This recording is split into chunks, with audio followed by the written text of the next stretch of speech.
Hello मेरे प्यारे प्यारे भाइयों। आज की इस वीडियो में आप सभी लोगों का स्वागत है। इस वीडियो में हम क्लास 10th मैथ के ट्रायंगल चैप्टर का वन शॉट तथा वीवीएस क्वेश्चन को देखेंगे। आज की इस वीडियो को स्टार्ट करते हैं। देखिए, समरूप आकृति, दो आकृति जिनके समान आकार हो समरूप आकृति कहलाती है। जैसे दो वृत्त देखिए सेम बाय सेम है, इसका आकार दोनों वृत्त है तो क्या हो जाएंगे? समरूप। पहला में लिखे सभी वृत्त क्या होते हैं? समरूप होते हैं। सभी वर्ग क्या होते हैं? समरूप होते हैं। वर्ग बनाइएगा तो उसका आकृति क्या होगा? एक समान होगा, ये भी समरूप होंगे। सभी समबाहु मतलब सभी भुजा वाले त्रिभुज क्या होते हैं? समान भुजा वाले त्रिभुज क्या होते हैं? तो समरूप होते हैं। उसके बाद भुजा की समान संख्या वाले दो बहुभुज समरूप होते हैं यदि उसके संगत कोण बराबर हो और उसकी संगत भुजा एक ही अनुपात में हो। अगर संगत कोण और संगत भुजा एक ही अनुपात में होगा तो बहुभुज समरूप होगा। दो त्रिभुज समरूप होते हैं यदि उसके संगत कोण बराबर हो और उसकी संगत भुजा एक ही अनुपात में हो। देखिए, ये दो त्रिभुज लिए हैं, ये दो त्रिभुज कब समरूप होगा? ये भी समरूप हो जाएगा पी क्यू आर का। कब होगा? जब कोण ए बराबर क्या हो जाएगा? कोण पी, इसके संगत कोण ले रहे हैं, और कोण बी बराबर क्या हो जाएगा? कोण क्यू, और कोण सी बराबर हो जाएगा कोण आर। और इसका अनुपात ए बी बटे पी क्यू बराबर बी सी बटे क्यू आर बराबर ए सी बटे पी आर। तब ये आकृति क्या होंगे? समरूप होंगे। अगला टॉपिक है थेल्स परिमेय, बीपीटी। बीपीटी क्या कहता है कि एक त्रिभुज के एक भुजा के समांतर खींची गई रेखा अन्य दो भुजाओं को एक ही अनुपात में विभाजित करता है। मतलब ये एक त्रिभुज है और ये यहाँ पर डीई पैरेलल है बीसी के, तब क्या होगा कि ए डी बटे डी बी बराबर हो जाएगा ए ई बटे ई सी का। दूसरा ए डी बटे ए बी, ए डी बटे ए बी, ए ई बटे ए सी, और तीसरा डी बी बटे ए बी बराबर ई सी बटे ए सी के बराबर हो जाए। एक क्वेश्चन यहाँ पर दिया है कि दिए गए त्रिभुज ए एफ जी में एल एम पैरेलल है एफ जी को, तो एल ई ज्ञात कीजिए। देखिए यहाँ पर एल एम समांतर है एफ जी का, तो यहाँ पर थेल्स परिमेय लगाएंगे तो ई एल बटे एल एफ बराबर ई एम बटे एम जी हो जाएगा। दिया गया है तो ई एल लिखेंगे और एल एफ का वैल्यू दिया गया है 7.2 और ई एम का वैल्यू दिया गया है 1.8 और एम जी का वैल्यू दिया गया है 5.4। तो ई एल यहाँ से निकल जाएगा, भागा में है उधर गुना में जाएगा, 1.8 बटा 5.4 गुना 7.2 हो जाएगा। पॉइंट हटाएंगे, इस भी पॉइंट हट जाएगा, का पॉइंट हटाएंगे नीचा में 10 आएगा, और 18 तिया 54 और 3 से इसे काटेंगे, 3 दूना 6 और 4 तिया 12 24, पॉइंट बैठाएंगे 2.4 आएगा, और 2.4 आपका ऑप्शन बी सही हो जाएगा। थेल्स परिमेय पर अगला क्वेश्चन है त्रिभुज ए बी सी में भुजा ए बी एवं ए सी पर क्रमशः डी तथा ई बिंदु है। यदि डी ई समांतर है बी सी का और ए डी दिया गया है 4 और बी डी बराबर x-4 और ए ई बराबर 8, ई सी बराबर 3x-19, तो x का मान क्या होगा? तो देखिए यहाँ पर सब चीज दिया गया है। तो थेल्स परिमेय जब लगाते हैं तो थेल्स परिमेय क्या होता है? थेल्स परिमेय लोग को पढ़ाए हैं छोटा अपॉन छोटा और छोटा अपॉन छोटा। तो छोटा क्या है, ए डी बटे डी बी बराबर ए ई बटे ई सी। देखिए यहाँ पर ए डी कितना है, 4 है, और डी डी कितना है, x माइनस 4 है। ए ई कितना है, 8 है, और ई सी कितना है, 3x माइनस 19। 4 से काटेंगे 2 मरतबे में कट जाएगा, और धनात्मक गुना करेंगे तो 2x से माइनस 4 गुना 8, ये हो जाएगा 3x माइनस 19। x वाला को एक साइड रखेंगे तो 2x माइनस 3x और माइनस 19 ये प्लस 8 हो जाएगा। घटाने पर क्या हो जाएगा, माइनस एक्स। इसको घटाएंगे तो कितना हो जाएगा, माइनस से 11, माइनस माइनस कट जाएगा, एक्स का वैल्यू कितना आ गया, 11 आ गया। 11 आंसर हो गया। उसके बाद दूसरा क्वेश्चन देखिए, कह रहा है यदि एल एम पैरेलल है सी बी का और एल एन पैरेलल है सी डी का तो सिद्ध करे कि ए एम बटे ए बी बराबर ए एन बटे ए डी है। देखिए इसमें दिया गया है कि एल एम पैरेलल है बी सी का, तो इसमें थर्स पर में लगाएंगे, और इसमें दिया गया है एल एन पैरेलल है सी डी का, तो इसमें भी थर्स पर में लगाएंगे। जल्दी से ना लिख लेते हैं, दिया है कि उन त्रिभुज में सबसे पहले त्रिभुज इसमें चलते हैं। देखिए ए एम बटे ए बी सिद्ध करना है, ए एम बटे ए बी, तो सबसे पहले त्रिभुज हम चलते हैं ए बी सी में। क्या है, एल एम समांतर है सी बी का, इसमें थेल्स परे में लगाने पर क्या हो जाएगा, थेल्स परे में क्या होगा, ए एम बटे एम बी, छोटा अपॉन बड़ा इसमें लेना है, ए एम बटे ए बी बराबर ए एल बटे ए सी, समीकरण फर्स्ट हो गया। और सेकेंड त्रिभुज कौन, ए सी डी में एन एल पैरेलल है सी डी का, जिसमें भी थेल्स परे में लगाएंगे तो छोटा अपॉन 1 मतलब ए एन पैरेलल हो जाएगा ए डी का बराबर ए एल पैरेलल हो जाएगा ए सी का, समीकरण 2। अब देखिए समीकरण 1 और 2 से, समीकरण 1 और 2 से यहाँ समीकरण में देखिए ए एम बचे ए बी, ए एल बटे ए सी, ए एल बटे ए सी दोनों के आर एच एस में है, ये कट जाएगा, एल एच एस बराबर हो जाएगा ए एम बटे ए बी बराबर हो जाएगा ए एन बटे ए डी। और यहाँ पे देखिए यही हमको सिद्ध करना था, तो ये प्रूव हो गया।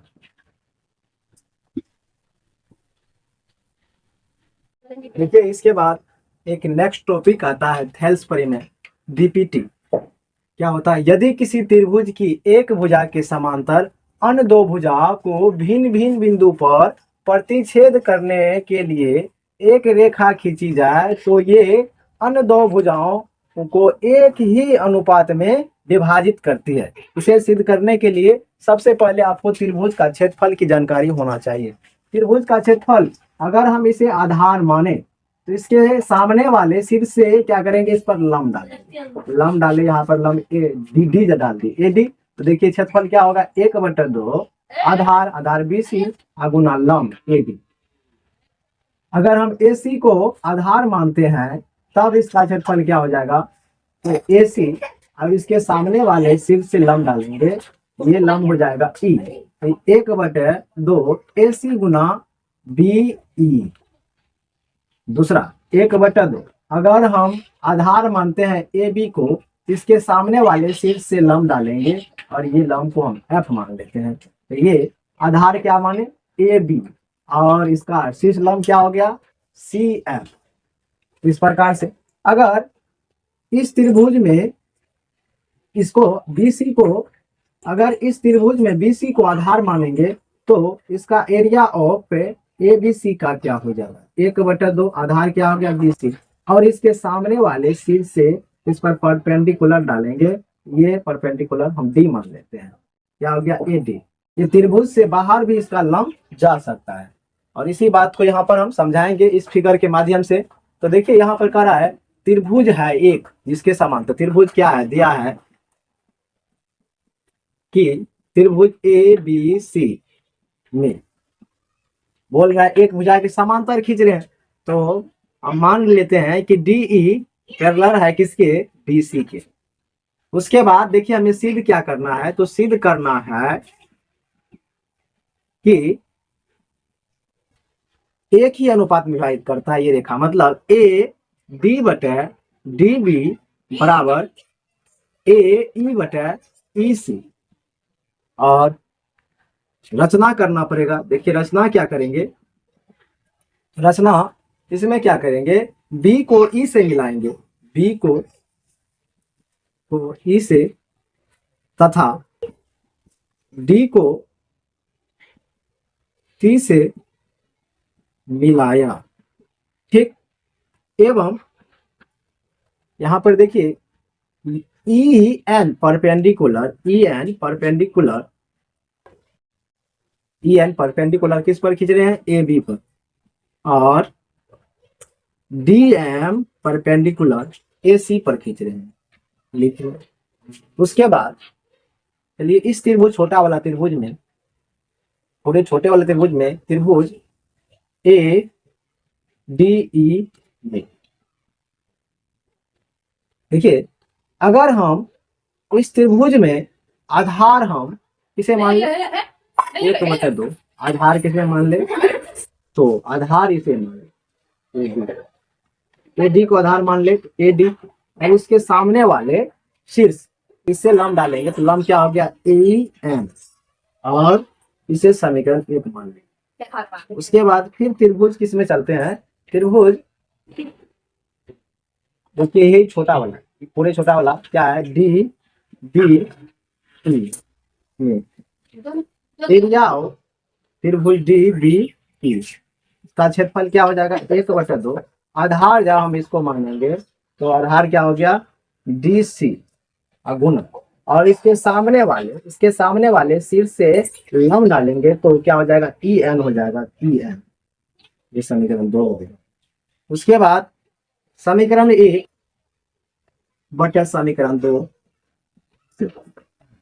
समीकरण 1 में देखिए क्या है, एरिया ऑफ त्रिभुज ए डी ई बटे एरिया ऑफ त्रिभुज डी डी ई क्या होता है, 1/2 A D into E N बटे 1/2 D C into E N, E N से ई एन कट जाएगा, 1/2 से 1/2 कट जाएगा।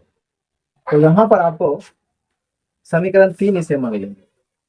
अब देखिए फिर एरिया ऑफ निकालेंगे छोटा वाला, वन एरिया ऑफ त्रिभुज ए डी ई, एरिया ऑफ निकालेंगे 1/2। आधार इसमें अगर हम मान लेते हैं ए ई है, तो ए ई आधार अगर मान ले, इसके सामने वाले ए ई के सामने वाले शीर्ष, देखिए सामने वाले शीर्ष कौन हो गया, डी, इससे हम परपेंडिकुलर खींचेंगे तो क्या हो गया, डी एम हो गया।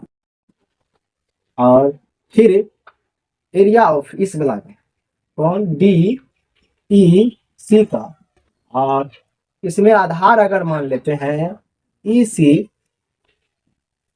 तो इसके सामने वाले शीर्ष से लंब खींचेंगे, लंब क्या हो गया, डी एल।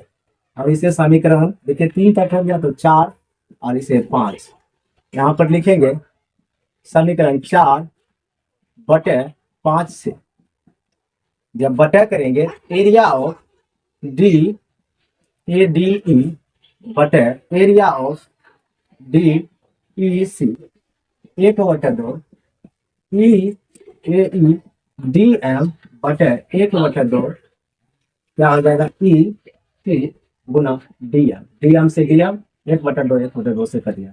इसे समीकरण क्या मान लेते हैं, 5 तक माने हैं तो 6। इसके बाद लिखेंगे चूंकि त्रिभुज बी, देखिए यहाँ पर त्रिभुज कौन, डी बी ई तथा त्रिभुज डी ई सी एक ही आधार एक है, इसका आधार देखिए, आधार क्या है, आधार एक ही आधार डी तथा समांतर रेखा कौन सा BC तथा DE के बीच स्थित है तो ये त्रिभुज दोनों क्या होंगे, बराबर होंगे। कौन सा त्रिभुज, DBE बराबर हो जाएगा त्रिभुज DEC बराबर हो जाएगा। इसका एरिया भी बराबर होगा, तो अब इसका एरिया बराबर हो गया, दोनों त्रिभुज तो क्या हो गया, बराबर हो गया। आप एक त्रिभुज लिख लेंगे, समीकरण एक, समीकरण देखिए 3 और समीकरण 4 और समीकरण 4 में समीकरण 6, समीकरण 7 से, समीकरण 7 से, तो यहाँ पर देखिए क्या हो जाएगा, एरिया ऑफ, इसके जगह पर ये आ जाएगा और ये दोनों क्या होंगे, बराबर हो जाएंगे।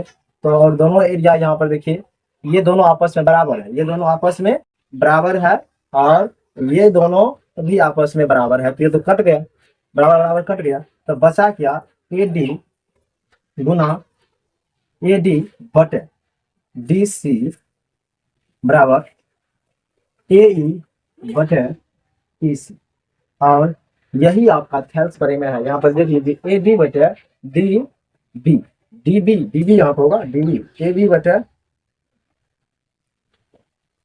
DB, यहाँ पर DB होगा, AB बटे DB, और देख लीजिए यहाँ पर AB बटे DB यहाँ तक होना चाहिए ना, AB बटे DB हो गया और AB बटे DB, इधर देख लीजिए यहाँ पर गलती हुआ है, इसी तब सही है, AB बटे DB, और यही आपका थेल्स परिमेय और ये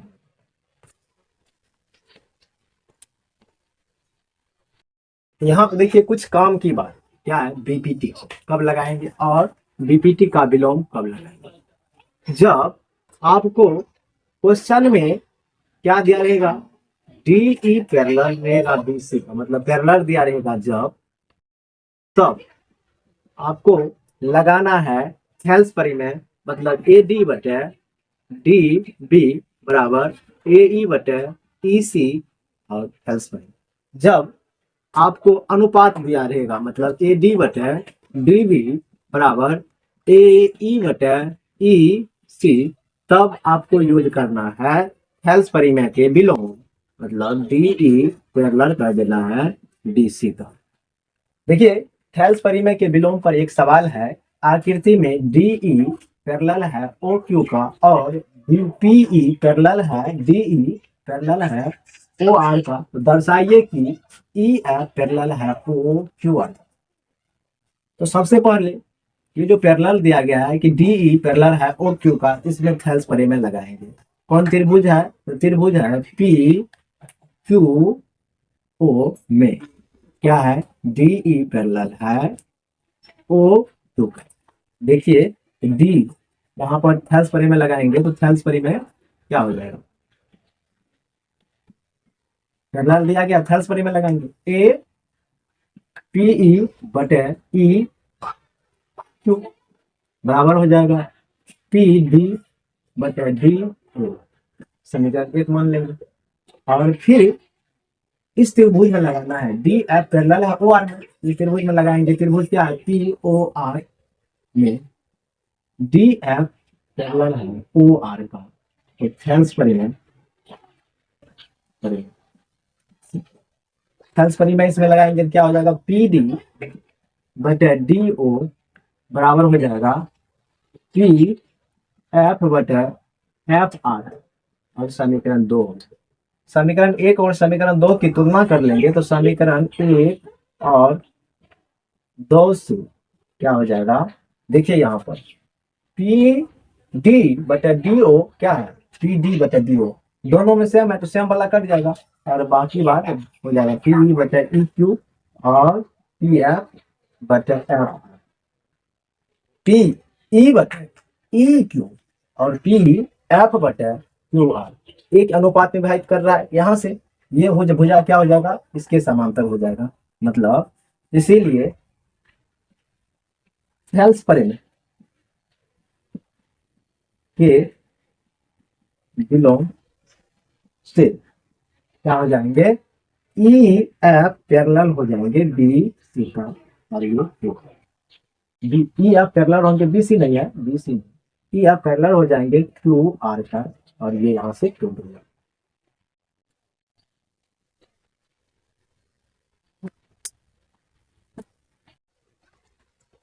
देखिए त्रिभुज कब समरूप होता है, त्रिभुज की समरूपता जब त्रिभुज की सभी कोण बराबर हो। कोण ए बराबर क्या हो जाएगा, कोण बी, और कोण बी बराबर क्या हो जाएगा, कोण सी, और कोण सी बराबर हो जाएगा कोण आर, कोण सी बराबर कोण आर, तथा भुजा एक ही अनुपात में हो, मतलब ए बी बटे पी क्यू बराबर बी सी बटे क्यू आर, और ए सी बटे पी आर, तब समरूप होते हैं। लेकिन समरूप होने कितना कंडीशन फॉलो करेगा तभी समरूप होगा, इसके लिए कसौटी दिया गया है, इतना बात को भी फॉलो करेगा तब भी ये त्रिभुज क्या होंगे, समरूप होंगे। सबसे पहला दिया गया ए समरूपता, ए मतलब कौन कौन कौन समरूपता की कसौटी। अगर त्रिभुज की तीनों कोण बराबर है, तीनों कोण बराबर है, तब भी त्रिभुज क्या होंगे, समरूप होंगे।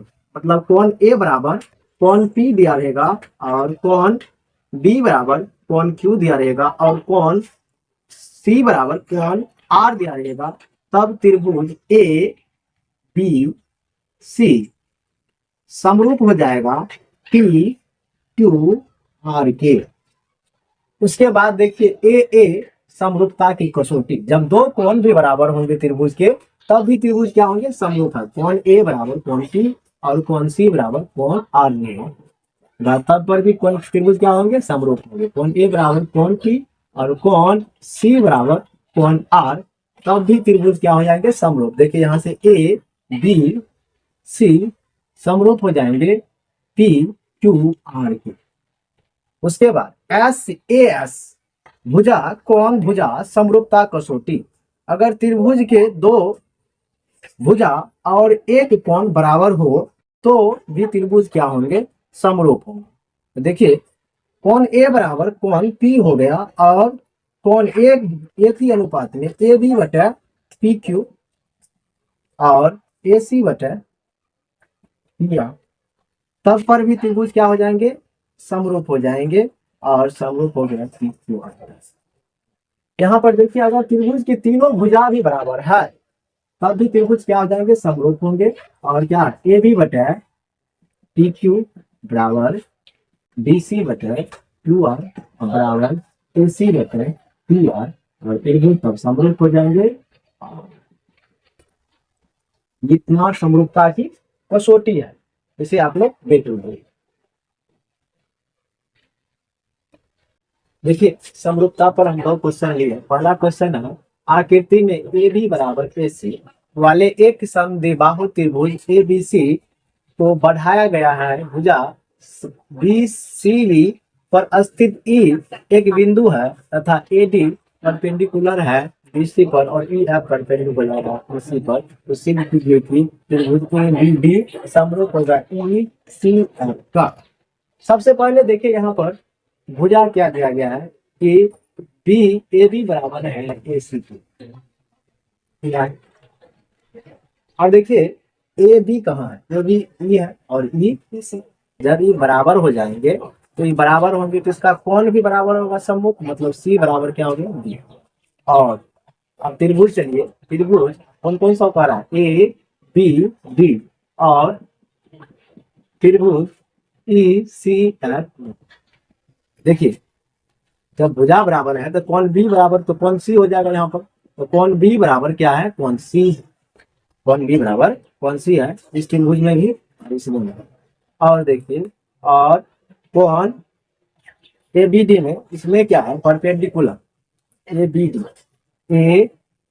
डी इसमें परपेंडिकुलर कौन है, तो परपेंडिकुलर डी है। क्या है, बी डी ए, और इसमें परपेंडिकुलर है ई एफ सी। देखिए दो तो बराबर रहता है, ए ए से क्या हो जाएंगे, ये दोनों त्रिभुज क्या होंगे, समरूप। त्रिभुज डी डी समरूप हो जाएंगे त्रिभुज ई सी एफ। उसके बाद देखिए कह रहा है, आकृति में दिया है, क्या सब दिया है कि क्यू आर बटे क्यू एस क्यू टी बटे पी आर। ठीक, इसे समीकरण 8 में लिखते हैं। यहाँ पर देखिए क्यू आर पूरे लिए है, क्यू आर और क्यू एस और बटे क्यू टी पूरा लिया है और पी आर ये लिया। अगर ये रहता तो फॉर्म बन जाता, लेकिन देखिए ये दोनों भुजा क्या है, बराबर है। यहाँ पर देखिए कोण ए बराबर कोण 2 है और कोण इसके सम्मुख भुजा बराबर होंगे, मतलब क्यू पी बराबर हो जाएंगे इसके पी आर के। तो समीकरण 2 हम लिखेंगे समीकरण 1 से। अब समीकरण 1 में तो पी आर का जो वैल्यू है उसे पुट कर देंगे तो हो जाएगा क्यू आर बटे क्यू एस बराबर क्यू टी बटे क्यू क्यू। और देखो देखिए त्रिभुज कौन सा करा, पी क्यू एस ये वाला त्रिभुज पी क्यू एस और त्रिभुज क्यू क्यू आर। अब देखिए इसमें क्यू कॉमन है, वन क्यू क्या है कॉमन, तो एस ए एस से क्या हो जाएंगे, ये त्रिभुज दोनों समरूप हो जाएंगे, पी क्यू एस समरूप हो जाएगा टी क्यू आर।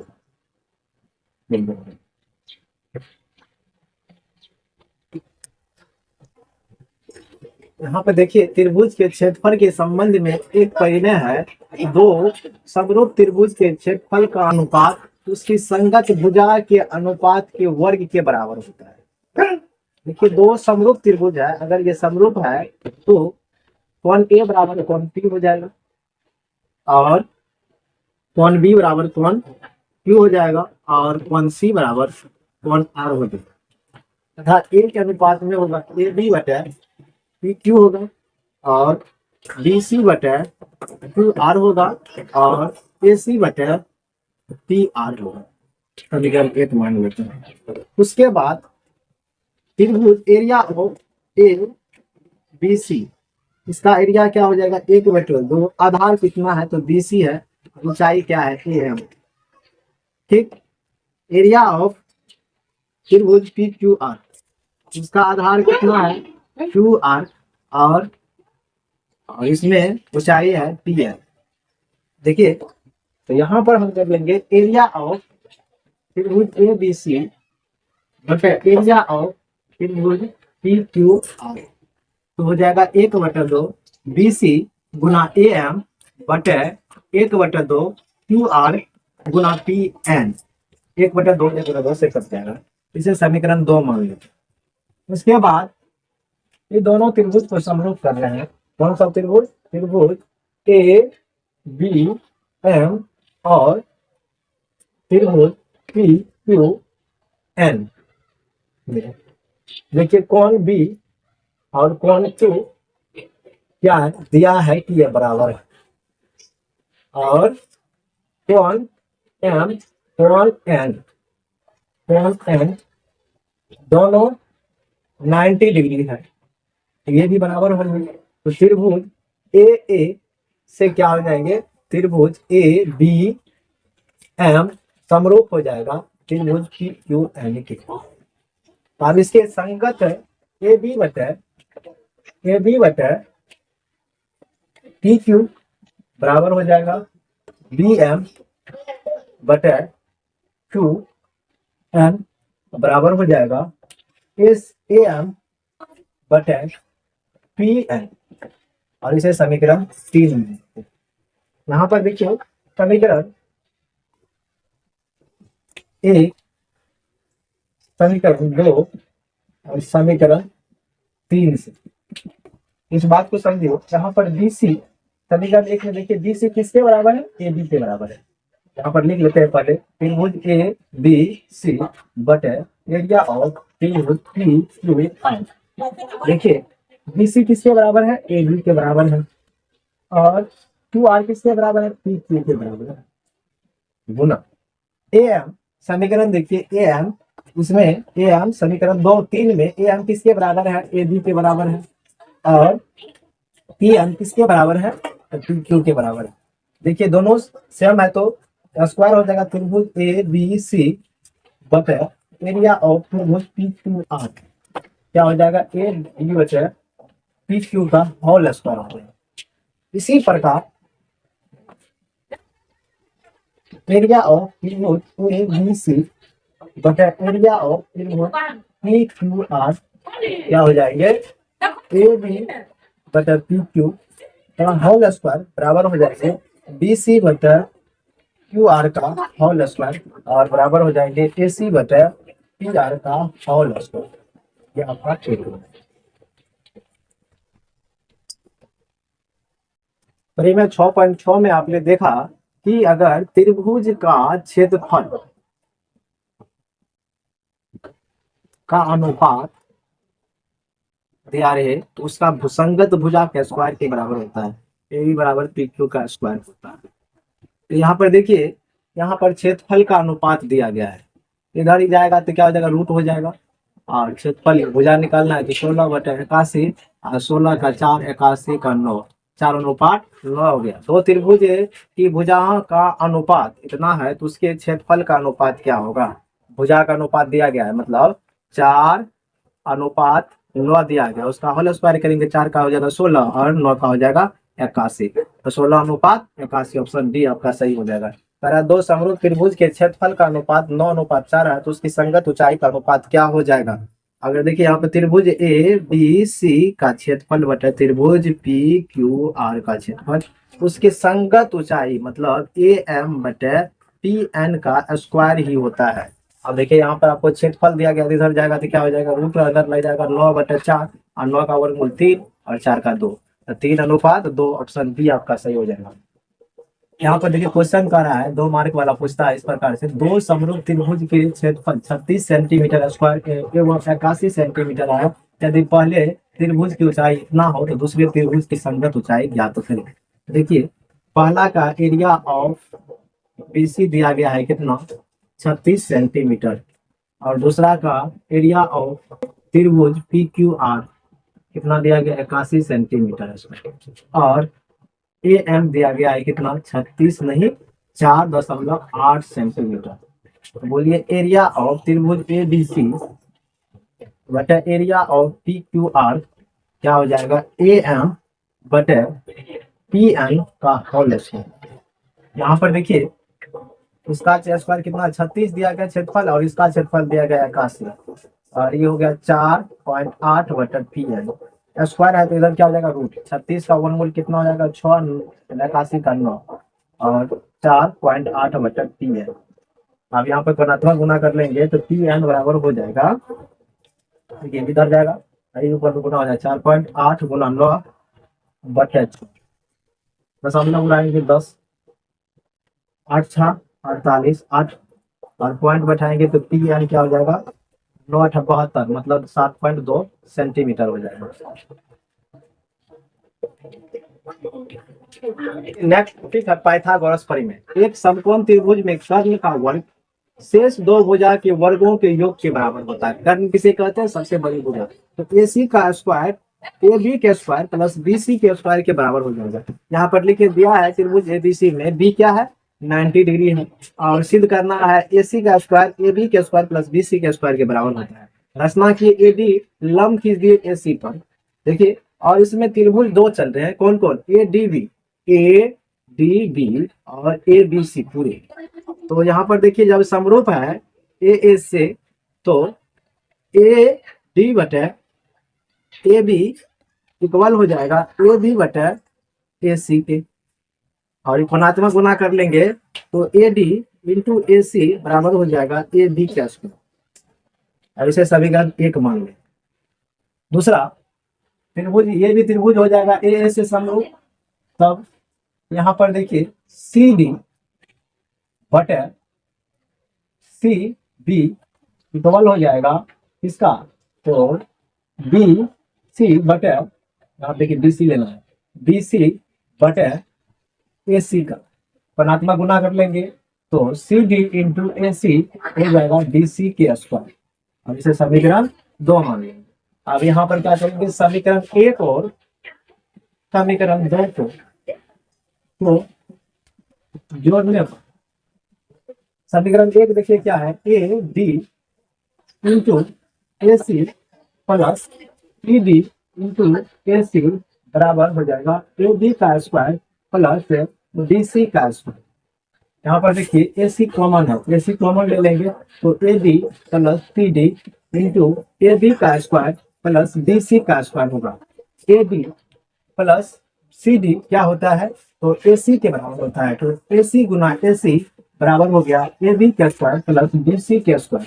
तो ए सी का स्क्वायर हो गया ए बी का स्क्वायर प्लस डी सी के स्क्वायर के बराबर हो गया, और ये प्रूव हो गया।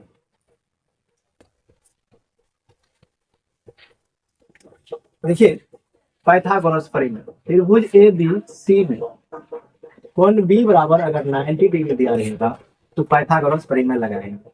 और पाइथागोरस परिमेय क्या होता है, ए सी का स्क्वायर, बी वाला को छोड़ देना है पढ़ने के बाद, ए बी का स्क्वायर प्लस डी सी का स्क्वायर होता है। अगर ये दिया रहेगा कि ए सी का स्क्वायर बराबर क्या है, कि ए बी का स्क्वायर प्लस डी सी का स्क्वायर है, तब देन बी बराबर 90 डिग्री होगा पाइथागोरस परिमेय के बिलोंग से। इसके बाद करा किसी त्रिभुज एबीसी में कोण ए बराबर 90 डिग्री और बी सी भी 13 और ए बी 12, तो ए सी का मान ज्ञात करें।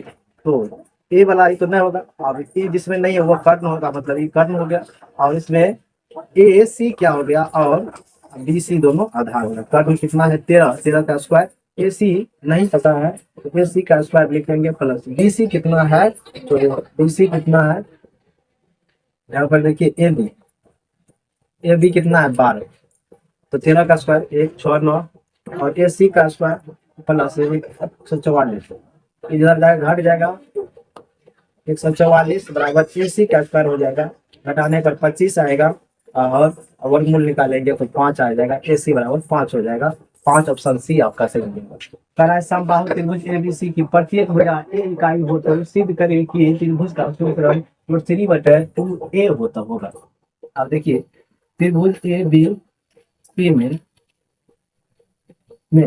कोण ए बी बराबर बी सी बराबर ए सी बराबर ए दिया है, और इसमें रचना क्या की है कि ए डी लंब खींचे हैं, ठीक, और इस में इसका लंब निकालेंगे ए डी निकालेंगे तो वह क्या हो जाएगा, कर्ण क्या है ए बी का स्क्वायर माइनस आधार क्या है बी डी का स्क्वायर करना होगा, और ए बी कितना है, ए बी है एक का स्क्वायर माइनस बी डी कितना है 1/2 होल स्क्वायर करेंगे, 1 का स्क्वायर ए ही हो जाएगा, और 1 का स्क्वायर 1 होगा और 2 का स्क्वायर 4 हो जाएगा। इसका भिन्न के जोड़ कर लेंगे तो 4a स्क्वायर माइनस ए स्क्वायर बटा 4 हो जाएगा, और इसको घटा लेंगे 4 में से 3 जाएगा, ए स्क्वायर बटा 4 और 3 तो 3 में रहेगा और ये निकल जाएगा, उसके बाद 4 निकलेगा बी, तो हो गया √3a। I hope this video अच्छा लगा होगा, इसीलिए वीडियो को लाइक एंड चैनल को सब्सक्राइब कर लीजिएगा।